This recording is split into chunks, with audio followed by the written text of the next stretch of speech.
presentación, que es bien orientada a la operación, principalmente habla de qué son las arcillas. Bueno, Jorge y Vince nos hizo una cátedra, así que yo voy a pasar un poco rápido este tema. Después, revisar algo de la arcilla y de dimensionamiento de los espesadores, en particular de relave, que es un tema muy atingente para nosotros y que en general es donde más se ve el efecto de la arcilla, sobre todo en la parte más perjudicial. También hablar de geometalurgia y operación de espesadores de relave, y finalmente desafíos por resolver. Los dos últimos temas los va a presentar Paulina, así que les pido toda su atención de la misma forma. ¿Qué son las arcillas? Bueno, Jorge nos comentó súper en detalle y bien específico, temas muy interesantes, y se repiten en lo que yo les quería comentar. Básicamente las arcillas son rocas de tamaño muy fino que están constituidas por diferentes minerales. Y aquí algo relevante. En general, estos minerales tienen partículas muy pequeñas, muy pequeñas. En general, la palabra arcilla se emplea como referencia a minerales que son de grano fino, terrosos, y que se hacen plásticos mezclados con algo de agua. Con algo de agua. En general, las arcillas se reconocen por técnicas de FRX y predominantemente están constituidas por silicatos de aluminio hidratados. Algo nos mencionaba Jorge ahí en su interesante presentación. Esas son las arcillas. La verdad es que la arcilla, cuando uno le nombra la arcilla, sobre todo a los operadores de concentradoras, siempre piensa en problemas. Y ahí lo vamos a contar por qué, aparte de lo que Jorge nos indicaba. Mira, en algunos de estos minerales arcillosos, el aluminio, que es como el constituyente principal de esta arcilla, está sustituido parcialmente por magnesio o hierro. Y hay componentes alcalinos y alcalinos terros que pueden estar presentes como constituyentes. Aunque las arcillas también pueden estar constituidas por un solo mineral.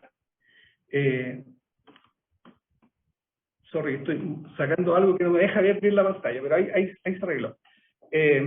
Como les comentaba, hay algunas arcillas que están constituidas por únicos minerales, pero por lo general son mezclas. Y estos aluminios se pueden mezclar con muchos otros elementos, y en general los minerales arcillosos pueden estar mezclados también con feldespatos, cuarzos y micas. Como habíamos indicado y también quedó claro, son materiales finos y que tienen una morfología laminar y que tienen tamaños muy pequeños, inferiores a 2 micras. Hay sustituciones isomórficas en estas láminas, como se mostraba esquemáticamente en la presentación anterior, y que dan lugar a la aparición de cargas en estas mismas arcillas, en estas mismas estructuras. Estos factores conjugados producen, por una parte, un valor elevado de la superficie específica de estos materiales, y a la vez la presencia de una gran cantidad de superficie activa, con enlaces que no están saturados. Por ello, estas arcillas, estos materiales arcillosos, pueden interaccionar con diversas sustancias, en especial con compuestos polares, entre los que destacan el agua. Como consecuencia de lo anterior, la mezcla entre arcillas y agua genera un comportamiento plástico y un fenómeno que normalmente se le llama hinchamiento o swelling, y que este fenómeno genera propiedades reológicas en sus tensiones acuosas. Y aparece la reología que vamos a ver que tiene mucha importancia en la operación de los espesadores, en el diseño de los espesadores. Y también indicar que las arcillas tienen cargas eléctricas y por lo tanto sus relaciones con otros minerales, con otras soluciones que están presentes en suspensiones, sobre todo en los procesos industriales, generan propiedades de intercambio iónico, que también es un temazo cuando hablamos de la arcilla y cómo podemos manejarla. Bueno, todo lo anterior, quería mostrarle algunas fotos de la arcilla que nosotros hemos tomado por acá, donde se pueden ver que son láminas, pues yo les muestro ahí con el puntero que se ven laminares. En general, las arcillas que a nosotros nos toca convivir la gran mayoría del tiempo, son arcillas que se denominan arcillas blancas o filosilicatos blancos. Por eso esta foto igual es bien bonita y representativa de cómo son las arcillas. Bueno, como comentábamos, las arcillas tienen mucha influencia en la operación de una concentradora, en los procesos de flotación, espesamiento concentrado, espesamiento de relave, y yo me voy a enfocar en la presentación, o nos vamos a enfocar con Paulina en mostrar cómo nos afectan en los espesadores de relave. Hablamos de que las arcillas tienen efecto en la velocidad de sedimentación y en la tensión de fluencia, que es reología, en definitiva. Y la reología juega un papel importantísimo en la operación de los espesadores de relave. Una forma de clasificar, por ejemplo, las arcillas o de los efectos que generan las arcillas sobre los minerales es asociado a la velocidad de sedimentación. Y uno puede definir rangos de velocidades, desde bajas a altas. Aquí en este gráfico se muestran resultados de distintas muestras que vienen de sondajes mina y que fueron testeadas en laboratorio, donde se midió la velocidad de sedimentación sin floculante y con floculante, y se pudo hacer una caracterización o una clasificación de las distintas velocidades. En rojo las velocidades bajas, que para nosotros son menores a 7 metros hora en test de laboratorio, las medias que varían entre 7 y 15 metros hora, y sobre 15 metros hora velocidades altas. ¿Qué relevancia tiene esto? Que cuando uno hace test, ya sea para comprobar la operación o para diseñar un proyecto, las velocidades de sedimentación son parámetros importantísimos para definir el equipo y las características del equipo. En particular, la figura inferior muestra, por ejemplo, la misma clasificación de las velocidades de sedimentación en sus rangos que mencionábamos anteriormente, baja, regular y alta, pero, con los efectos que tiene sobre el día del estrés. Y aquí se pueden ver agrupadas zonas donde claramente, en la mayoría de los casos, bajas velocidades de sedimentación tienen asociado alto y el estrés, o también se dan efectos que pueden ser outlier, pero que en definitiva son comportamientos asociados a arcillas que nosotros llamamos complejas. Aquí se muestran en la figura test que se han realizado buscando optimizaciones en laboratorio a distintos C/P, o descarga que nosotros esperamos obtener en nuestro espesador, 54 hasta 60%. Y se puede ver cómo se comportan estas velocidades y que siguen una tendencia.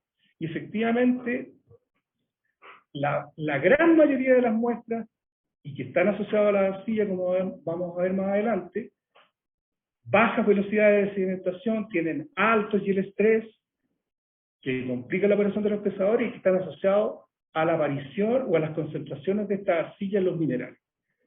En la figura que ven acá, se puede ver en particular el contenido de una arcilla en particular en el mineral que fue testeado, donde las velocidades de sedimentación son muy bajas, estamos hablando menos de 0,15 metros hora, y que muestran que esto se da porque el contenido en particular de feingita, que es una arcilla complicada para la reología, crece, tiene una alta proporción en la mezcla. Entonces, estos son minerales que nosotros o arcillas que nosotros identificamos en los minerales y que nos van a complicar la operación. Así que de aquí nace que las arcillas, o comentarles que las arcillas tienen efectos fuertes en la operación de una planta, en el diseño de una planta. Algo de arcilla y dimensionamiento de espesadores. Aquí es relevante destacar lo siguiente. Cuando nosotros queremos dimensionar un equipo de sedimentación, en particular un espesador de relave, es súper importante para un buen dimensionamiento el número de muestras, la representatividad de las muestras en el yacimiento, en el tiempo, en los primeros años o en la operación, o en los años donde va a operar tu planta concentradora. También es súper relevante el método de reconocimiento de las arcillas de la muestra. Es importantísimo saber qué arcillas tienen y si van a ser estas arcillas complejas y qué nos van a implicar en nuestros diseños y en nuestra operación. Relevante las pruebas de laboratorio de velocidad de sedimentación y donde se mide el estrés. Y finalmente las pruebas piloto de espesamiento, que aquí normalmente se cuentan con la colaboración o se hacen en conjunto con los vendors, que tienen espesadores pilotos, donde los tienen paralelizados y uno puede obtener los datos para poder diseñar tu equipo o para explicar comportamientos que pueden tener tu equipo de espesamiento.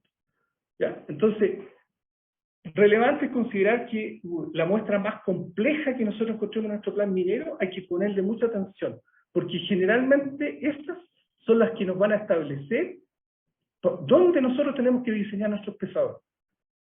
Sobre todo cuando uno está trabajando en un proyecto Greenfield, se está haciendo el proyecto, se está estudiando, esas muestras en particular hay que ponerle mucha atención, porque si no las consideramos en nuestro diseño en esta etapa, lo más probable es que sean un cuello de botella cuando tu planta esté operando. Y obviamente los CAPEX y OPEX asociados a corregir ahí o a buscar una solución son muy altos. ¿Ya? ¿Por qué son tan relevantes las pruebas piloto de espesamiento? Porque aquí hay un gráfico que muestra, por ejemplo, que cómo se comporta el porcentaje de sólido de la descarga de un espesador, o del espesador que yo estoy buscando, que en particular nosotros queríamos, por el balance de agua, que llegáramos a 57% de sólido, y cómo este porcentaje sólido es afectado por los contenidos de arcilla. Estos gráficos son relevantes y estas pruebas piloto nos permiten llegar a estas conclusiones. Aquí hay una muestra de pruebas piloto donde se ve el efecto del porcentaje de arcillas.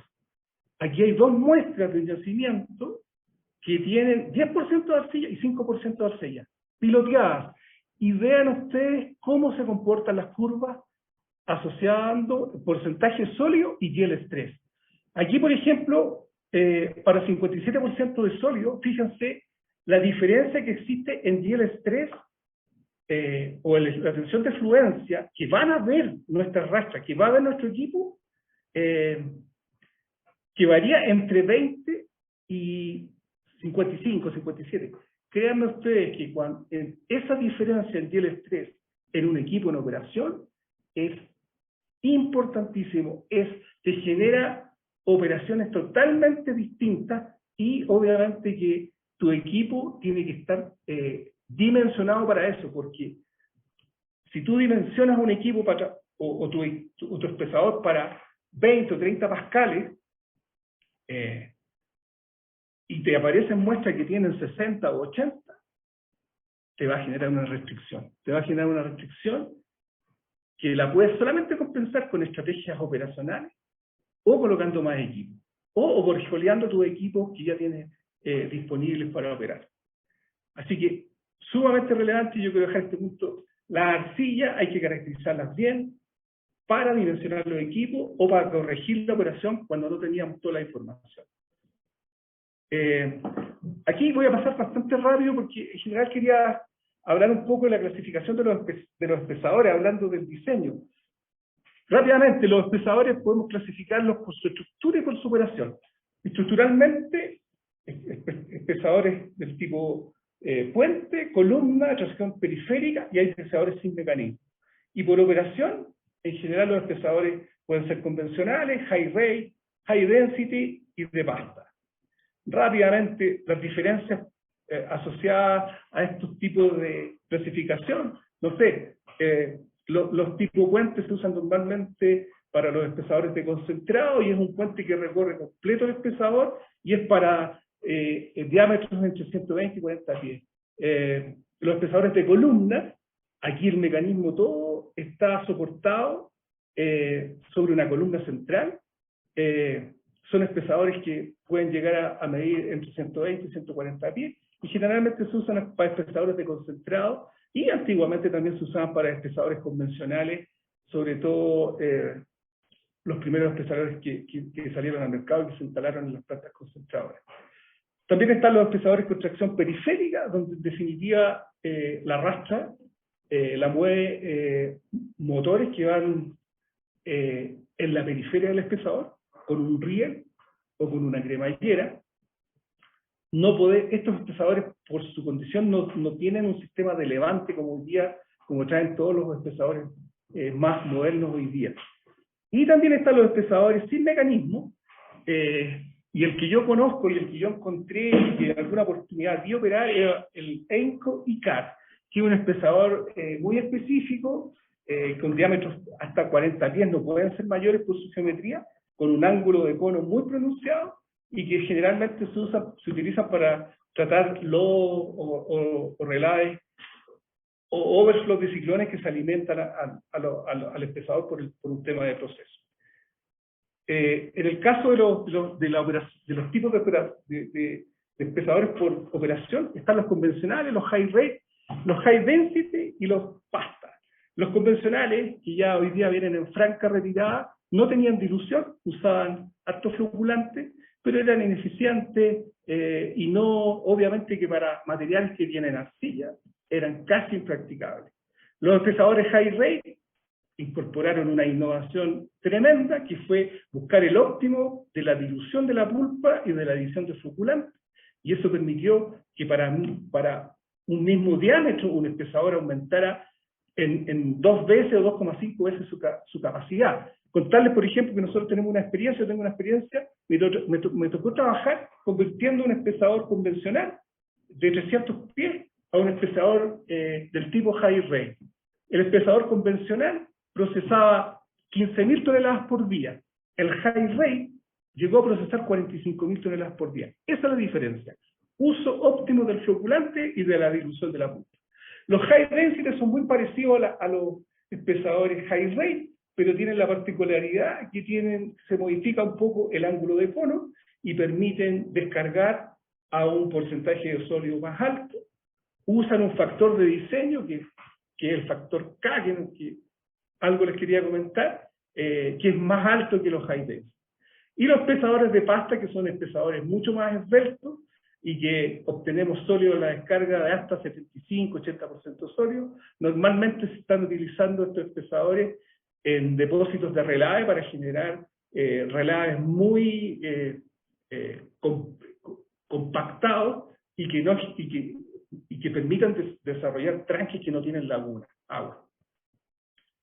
Aquí hay una comparación en lo que les estaba comentando, pero es básicamente lo mismo. Algo de los diseños de las rastras. Las rastras son súper importantes porque nos permiten mover los sólidos dentro del espesador, nos permiten mantener la fluidez. ¿Cuál es la recomendación que yo puedo darle asociado a cuando tú tienes arcilla? Usa rastras tubulares, de perfiles tubulares respecto de los perfiles estándar o estructurales. ¿Por qué? Porque las arcillas sedimentan sobre los perfiles y pasa lo que se muestra en esta foto. Créanme que en una rastra que puede medir 45 metros o en un espesador que puede medir 100 metros, lo que se va depositando en las rastras son muchas toneladas que tiene que mover el sistema motriz. Y es un punto de falla. O sea, si hay arcilla, rastras tubulares. Esa es como la receta que operacionalmente podría comentarles y que me ha tocado personalmente vivir. Los tipos de feedwall, hoy día usar feedwall de alta eficiencia. ¿Por qué? Porque optimizan la floculación, mejoran la dilución, aquí los distintos proveedores tienen distintas estrategias y normas para diseñar los firmware. Pero si yo les pudiese contar mi experiencia operacional, los firmware más grandes que puedan tener, de tal forma de que se dé la mejor dilución, ya sea natural o forzada en el espesador, para que permita una mezcla lo más homogénea con el floculante. Eso mejora la operación de tu equipo espesador. Aquí hay una foto de comparación de dos tipos de firmware, pero en general también es relevante, por ejemplo, que tu firmware tenga veletas o paletas que permitan hacer una mezcla eficiente de tu relave con el agua que está entrando para generar la autodilución óptima y con el floculante. Ahora les voy a dar el paso a Paulina para que nos cuente algunos temas relevantes asociados a la geometalurgia y a la operación de los espesadores. Muchas gracias por la atención. Hola, buenas noches a todos. Pido disculpas porque voy a hablar un poco rápido, en virtud del tiempo. Sin embargo, cualquier duda, cualquier consulta, nosotros somos materia dispuesta. Nuestros correos los tiene don Patricio, así que no hay problema con eso. Bueno, yo les voy a hablar sobre la operación. Me voy a meter en la operación directamente y las variables y muy más importantes para el control operacional diario. Una de ellas, que sale en el cuadro amarillo, son las variables de entrada. Estas variables son muy importantes reconocerlas de manera adecuada, como mencionaba Jorge, para poder nosotros posteriormente hacerle frente a la operación a estos materiales que tienen mayores complejidades. Acá, por ejemplo, aparece modelo geometalúrgico de corto y largo plazo, la cantidad de la arcilla, el tipo de arcilla, la velocidad de cimentación y hielo estrés. Es clave, son claves estas variables. Posteriormente, veremos las variables de control operacionales que nosotros manejamos para hacerles frente a estos materiales complejos. Acá tenemos algunos como flujo de descarga en los espesadores de relave, el AMDE, perdón. El flujo de alimentación a los espesadores de relave, que principalmente es tratamiento SAC. Dosis de floculante y tipo de floculante. Acá yo igual cuestiono un poco de pronto las operaciones que trabajan solamente con un tipo de floculante cuando tienen materiales que son de alta variabilidad y con arcillas muy complejas. ¿Ya? Entonces creo que igual es importante tener juego de pierna y trabajar con distintos tipos de floculante en caso de que existan materiales complejos en la mina. Por otro lado, dosis de coagulante. Hay varias pruebas que han mostrado que el coagulante ayuda a mejorar el potencial Z, a evitar que las arcillas se repelan y se generen más coiloides, ayuda a mejorar la NPU, en caso que los tengan. La altura de rastra. No todos los espesadores, todos los diseños de espesadores pueden izar rastra. ¿Ya? En el caso que los tengan, es una variable que puede ayudar a controlar ciertas condiciones complejas con la arcilla. Bombas de recirculación. Si es que las tienen en sus equipos, hay distintos tipos de configuración. Hay bombas de recirculación que se recirculan en el mismo cono del espesador y bombas de recirculación que van a la alimentación. Esto es súper importante. La bomba de recirculación lo que hace es que cizalla la pulpa, y al cizallar la pulpa rompe los flóculos y baja la rheología de la pulpa. ¿Ya? Entonces también ayuda a controlar la viscosidad, la tensión de fluencia de pulpas complejas, relaves complejos con alta presencia de arcilla. También, si ustedes tienen, no sé si todas las plantas lo tendrán, pero nosotros tenemos ciclones de relave que ayudan a bypassear un porcentaje de la carga alimentada al espesador y le quita trabajo. Y ayuda a subir además el C/P del relave, ganando agua, por supuesto. Y finalmente las variables de respuesta. ¿Qué buscamos? ¿Qué buscamos nosotros finalmente en los espesadores de relave? Es aumentar la recuperación de agua. ¿Y cómo logramos aumentar la recuperación de agua? Maximizando idealmente el nivel de agua clara en los espesadores, minimizando el torque o teniéndolo controlado en los niveles más bajos que podamos, que no sean riesgosos para los equipos, y por supuesto aumentar el C/P de descarga, que es un parámetro que indica cómo está la recuperación de los espesadores. Ahora quiero comentarles un poco sobre la planificación minera y la importancia de esta en el control operacional diario. ¿Ya? Como comentaba Jorge, toda planificación minera, o sea, el producto de la planificación minera comienza con un desarrollo de pruebas de laboratorio geometalúrgica. O sea, en la mina tienen sondaje, una cierta cantidad de sondaje, que es súper crítico el diseño del sondaje, porque si tú tienes una mina con una alta variabilidad, un yacimiento complejo, es muy importante que estos sondajes o estos puntos no estén tan espaciados, debido a que vas a perder representatividad, ¿ya? Y de esos puntos, esos puntos de sondaje, se hacen las pruebas geometalúrgicas.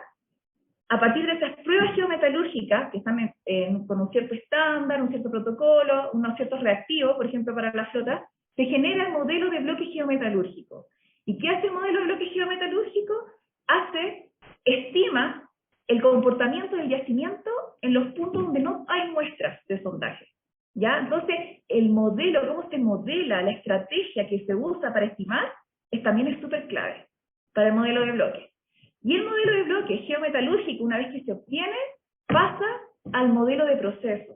Debido a que, como ustedes saben, los parámetros que se obtienen en el laboratorio de velocidad de sedimentación y el estrés, recuperación, etcétera, no es directamente comparable con la operación a la realidad. Por lo tanto, hay un modelamiento, hay un escalamiento a planta, que es el modelo de proceso. Y este modelo de proceso es sumamente importante. ¿Qué pasa con la mayoría de las plantas o de las faenas mineras? Tienen un modelo de proceso de tratamiento asociado principalmente a variables de molienda, Water Index, SPI, etc. Sin embargo, hay muy poco desarrollo en modelos de tratamiento que incluyan las variables geometalúrgicas y el estrés, velocidad de sedimentación, arcillas que vengan del modelo de bloque, y que sin duda se genera un cuello de botella, porque como no tenemos no existe un modelo de proceso que incluya estas variables, por supuesto la planificación minera pierde confiabilidad, aumenta la incertidumbre de la planificación, porque los tratamientos que tú estabas planificando no solamente influyen en la molienda, sino que además tienes un problema de recuperación de agua que no lo está reflejando en tu modelo de proceso. Entonces, es muy importante acá, nosotros como división estamos trabajando, tenemos desarrollados modelos de tratamiento que toman unas variables de proceso, o sea, de las variables geometalúrgicas. Sin embargo, no están todas, nos falta aún más. Nos falta aún pasar desde el yield estrés a un torque del espesamiento, a un modelamiento a la planta. Eso falta. Actualmente estamos yendo hacia allá, buscando ese modelo. Bueno, y si tenemos una buena planificación minera, donde nos alerta sobre warning, que pueden entrar problemas de arcilla, problemas con yield estrés, la operación puede tomar decisiones de manera preliminar, y no de manera reactiva. ¿Qué sería lo ideal? Tener las variables geometalúrgicas en línea para que la operación pueda tomar acciones preventivas y no reactivas como el que actualmente se vive.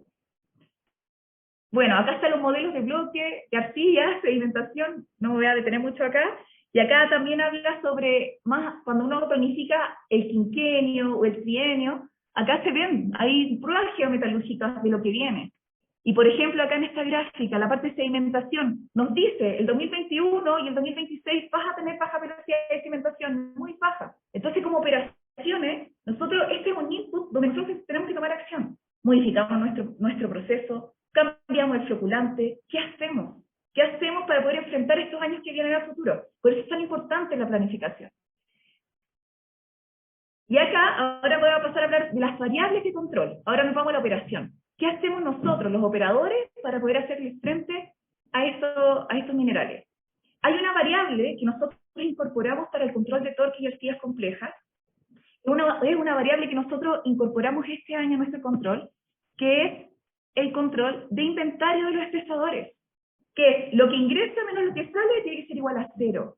Porque en nuestra estadística empezamos a revisar que cada vez que teníamos un evento de alto torque, era porque previamente se nos había inventariado el espesador.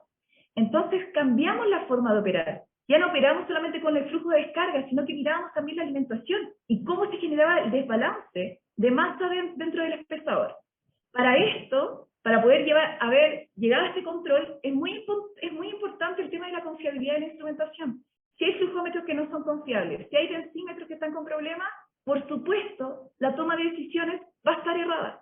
Es muy importante tener una instrumentación confiable y ir mejorando esta. Ahora aquí les quería presentar estándares operacionales que nosotros manejamos. Nosotros tenemos muchos problemas de torque y de agua clara, es como el cuello de botella que nosotros tenemos. Bueno, el escenario 1, acá yo les puse 4 escenarios importantes. 1, donde estáis perfecto, no hay torque, tienes agua, el CSUP está bueno, Ahí nosotros ocupamos un control experto, un control avanzado que se hace cargo de la operación, porque estamos, ok. El segundo escenario es alto torque, pero tienes agua, así que ahí el tema se te sube el torque. El tercer escenario es que no hay torque, pero no tienes nada de agua, un tema de sedimentación. Y el cuarto escenario, que es el más complejo, que ya te quita mucho juego de pierna, es cuando tienes mucho torque y además perdiste todo el agua. Y quiero explicarle brevemente qué hacemos nosotros para enfrentar los escenarios desafiantes, que son los tres últimos. Cuando hay alto torque, ¿qué es lo que generalmente hacemos nosotros? Primero, usamos el ciclón de relave. El ciclón de relave nos ayuda a bypassear carga del espesado, le quito carga de alimentación, bypasseo un poco de carga. Ocupo también la bomba de recirculación. Es opción usarla, porque cizalla la pulpa. Acuérdense que en esta condición tengo agua. Así que cizallas la pulpa y bajas la velocidad de la masa, del relave. También, cuando tenemos alta agua y tenemos torque, levantamos la rastra. Porque nosotros al izar la rastra, como comentaba Jorge anteriormente, nuestras rastras son de perfil rectangular, por lo tanto sedimentan las arcillas. Entonces nosotros al izar la rastra y girarla en un nivel donde no hay alto sólido compactado, la lava y le quita esa masa compactada. Finalmente, o sea, también tenemos el floculante. Hay que bajar el floculante cuando hay eventos de altos torques. Acá a la derecha yo le puse a ustedes un gráfico donde se muestra el yield stress o el torque con y sin floculante. Y se ve de manera impresionante, entre las barras azules y rojas, cómo el floculante afecta de manera exponencial el torque. Entonces se baja. E incluso nosotros hemos estado semanas sin floculante. Semanas. Y con 1 metro de agua. O sea, sin problema. Pero depende de cada rheología, porque con cada pública, cada arcilla, cada planta, ¿verdad? El coagulante generalmente lo cortamos. ¿Ya? El flujo de alimentación, esto va relacionado con el inventario. Si el inventario está en cero, estamos lo que entra igual a lo que sale, y aún así tenemos torque, hacemos un inventario negativo, es decir, descargamos más que alimentamos. Y esto se puede hacer de dos formas, o aumentamos las descargas, o bajamos la alimentación. ¿Ya? Esas son las formas de control con alto torque y con agua. Ahora, si nos vamos al escenario donde no hay agua, ¿qué hacemos nosotros? El ciclón de relave no lo podemos usar. ¿Por qué? Porque el over del ciclón tiene mucho fino, tiene material fino, tiene el corte fino del relave. Y generalmente son las arcillas. Entonces, el over de nuestro ciclón va al espesador, vuelve al espesador. Entonces perdemos el agua.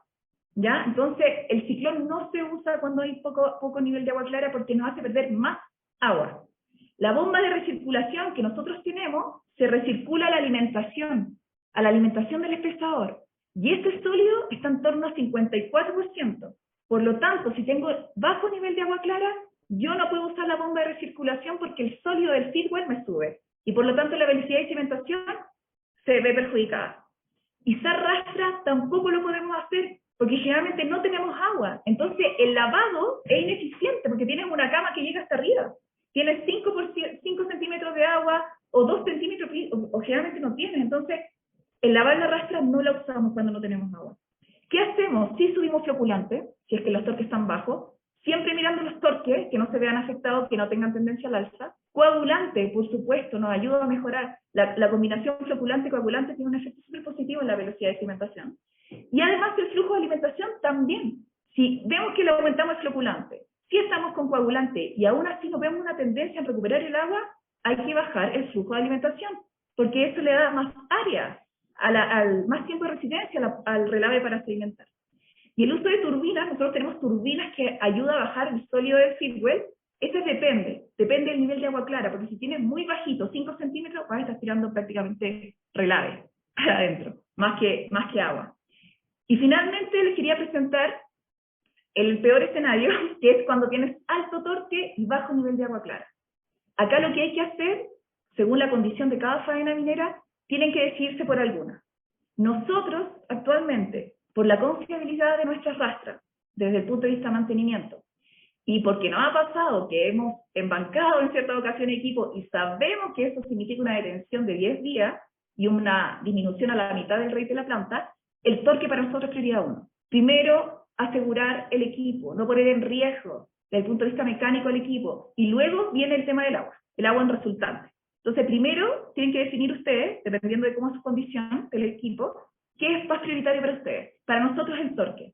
Entonces, ¿qué hacemos? Si es el torque y no tenemos agua, lo principal y que ayuda a ambas variables es bajar tratamiento. Aumentar el inventario, o sea, el inventario descargar más para bajar el torque, a favor del relave. Floculante, bajarlo, porque estamos privilegiando el torque. El coagulante, chao, se corta. Entonces, primero estabilizamos el torque. Tenemos el torque y luego nos ocupamos del agua. Eso es lo que nosotros actualmente hacemos. Y finalmente quiero compartirle a ustedes qué desafíos nosotros como división tenemos por resolver, y que si a alguno se le ocurre alguna idea, por favor nos contacte y felices de recibirlo. Pero tenemos varias cosas que estamos viendo hoy día. Por ejemplo, el tema de la instrumentación, cómo mejorarlo. ¿Ya? Los flujómetros de alimentación al espesor, generalmente son de baja confiabilidad. Los densímetros también nos falta ahí apuntarle un poco más, tener instrumentos de mayor confiabilidad. Mejorar la calidad de agua del over de los ciclones. Como les comentaba a ustedes, nuestro ciclón que bypassea carga tiene un over que tiene mucho fino y ultra fino. Lo ideal para nosotros sería poder tratar ese over y luego llevarlo al espesor, para que podamos ocuparlo en mayores escenarios. Conectar la geometalurgia de la mina con la operación en tiempo real. Exquisito poder saber, oye, ahora te está entrando un material con alta arcilla, con alto hielo estrés, toma acciones ahora, antes de que ya te afectó, de que llegó y ya el material entró hace 3 horas atrás y recién te está afectando el torque, porque los tiempos de residencia son impresionantes. Generar modelos multivariables de analítica avanzada. Hoy día estamos trabajando en un proyecto de analítica avanzada multivariable con inteligencia artificial, redes neuronales, que va a buscar más allá de un óptimo operacional. Estamos trabajando en eso.